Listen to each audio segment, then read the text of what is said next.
नमस्कार, आपल्या सगळ्यांचं स्वागत आहे आयकॉन स्टील प्रस्तुत बिल्ड आयकॉन या उपक्रमामध्ये. आज आम्ही आलो नाशिकमध्ये आणि माझ्यासोबत आहे ते इंजिनियर आणि builder developer Harshad Shinde sir.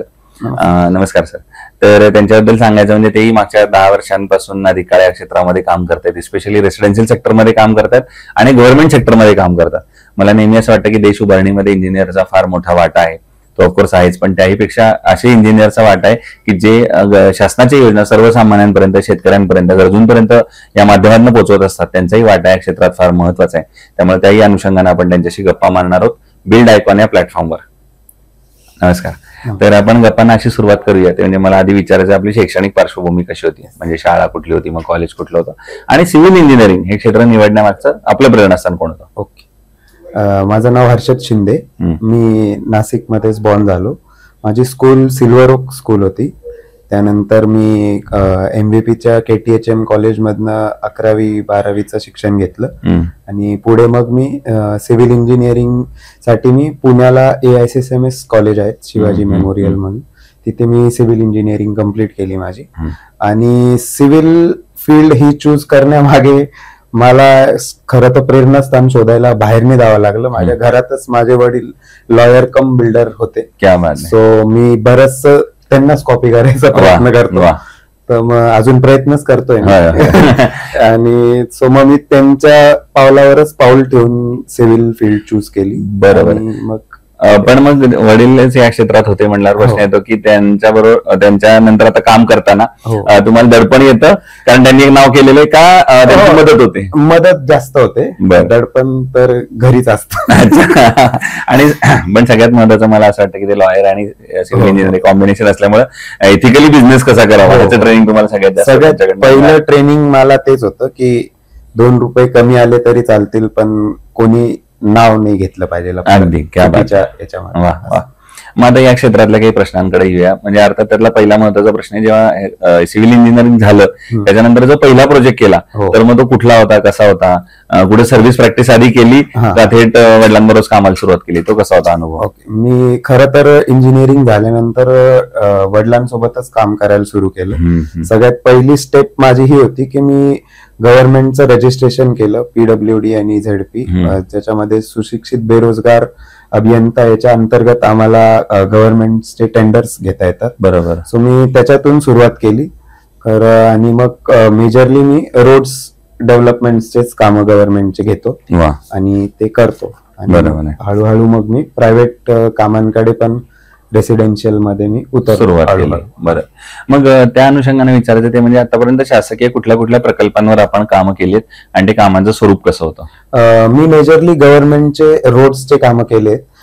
आदिवासी भागांमध्ये जे विलेज टू विलेज जे कनेक्टिव्हिटी आहेत रोड्सच्या, जे गव्हर्नमेंटचे योजना असतात, आदिवासी विकासच्या अंडर असतात, त्यांच्याकडे मी कामं त्या साईडला जास्त केलेली आहेत. सो तसं आहेत माझं. ओके.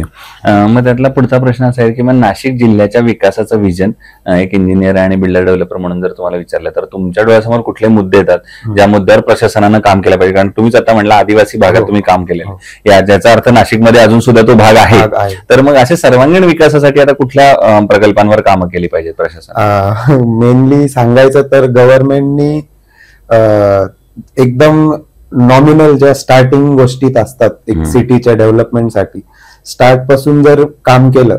आता आपल्या नाशिकमध्ये जसं बरेच लोक तुम्हाला सांगतील की नाशिकची स्ट्रॅटेजिकल पोझिशन पुणे, मुंबई, आपण सगळीकडनं सेंटरला येतो एकदम. सो आपल्याकडे नेचर प्लस पिलग्रिम नाशिकचा एक खूप ऍडव्हान्टेज पॉइंट आहेत. सो आपल्याकडे नुसतं लोकांनी, मुंबईच्या लोकांनी नाशिकला एक रिटायरमेंट होम कडे न बघता आपल्याकडे जर इंडस्ट्रीयल डेव्हलपमेंट, IT सेक्टर मध्ये जर जास्त डेव्हलपमेंट झाली, सो आणि आपल्याकडे नाशिकमध्ये कॉलेजही खूप चांगले आहेत इंजिनिअरिंगचे, सो त्या मुलांनाही देखील जर नाशिकमध्ये सगळं मिळायला लागलं सो ओव्हरऑल ऑटोमॅटिक नाशिकची ग्रोथ डेव्हलप होऊन जाते. पण तुम्ही म्हणालात त्याप्रमाणे इंडस्ट्री आहे किंवा IT आहे, इन्फ्रास्ट्रक्चर आहे, याच्यावर जर आता प्रशासनाला काम करायचं असेल तर आता प्रशासनानं काय पावलं उचलली पाहिजेत? मग आता गव्हर्नमेंटचे तसे प्रयत्न बरेच चालू आहेत की कनेक्टिव्हिटी, आता नाशिक मुंबईची कनेक्टिव्हिटी, नाशिक पुणेची कनेक्टिव्हिटी, हे सगळं गव्हर्नमेंटचे काम चालू आहे. आता बऱ्याच वर्षांनंतर नाशिक पुणे हायवे हा पूर्ण ऑलमोस्ट कम्प्लीट होण्याच्याच याच्यावरती आहे.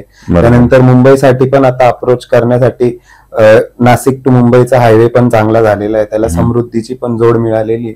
सो आपल्या नाशिकची जी कनेक्टिव्हिटी मेजर गोष्ट लागते इंडस्ट्रीयल लोकांना, ती एक चांगली आहे. त्यात इंटरनल कनेक्टिव्हिटीसाठी पण गव्हर्नमेंट आता रिंग रोडचा प्रस्ताव मान्यच झालेला आहे, आता त्याचंही काम सुरू होईल ऑन ग्राउंड. सो ते जेवढ्या लवकरात लवकर होईल तेवढं आपल्या नाशिकला बेनिफिट राहील. आतापर्यंत काम केलेल्या प्रोजेक्ट पैकी एखादा आयकॉनिक प्रोजेक्ट सांगू शकाल का, जो काम करताना एक आनंद समाधान वेगळं होतं असं? खरं तर माझं असं आहे की पहिलं काम जे असतं आपलं, बरोबर, ते जास्त मध्ये कुठलं होतं आणि काय वैशिष्ट्य होतं त्या कामात? ऍक्च्युली काम तसं छोटंच होतं. एका आदिवासी भाग होता आपला, दिंडोरीमध्ये बरेच आदिवासी भाग आहेत, तर तिकडच्या रोडचं काम, माझं फर्स्ट काम ते होतं रोडचं. तर त्या गावामध्ये रोडसाठी रिक्वायरमेंट खूप होती आणि काही अडचणी पण मला बऱ्याच आल्या तिथे, की जसं लोकांना असं बघायला गेलं तर जे लोकांना अनुभव पूर्वीच्या कॉन्ट्रॅक्टरांकडून आलेला असतो, त्यांना वाटतं की प्रत्येक कॉन्ट्रॅक्टर हा खराबच काम करतो. सो मला त्यांना ते पटवून देण्यामध्ये वेळ गेला की मी नवीन पिढीचा एक आहे, की मी एक वेळेस पैसे कमी कमवेल पण काम चांगलं करेन. आणि ते त्या लोकांना जेव्हा मी काम कम्प्लीट केलं, ते लोकांना पटलं सुद्धा, कारण त्याच्यानंतरचे कामासाठी त्या लोकांनीच मला फोर्स केलं का तुम्ही इथे तुम्हीच काम करा, दुसऱ्यांना नका करू. सो हे एक सॅटिस्फॅक्शन असतं आपल्याला, ते लोकांकडनंच मिळतं. आणि तेच मी पुढे माझ्या प्रायव्हेट मध्ये, जे मी आता उतरलोय प्रायव्हेट रेसिडेन्शियल झोन्स मध्ये, आम्ही बिल्डिंग्स करतो आता नाशिकमध्ये.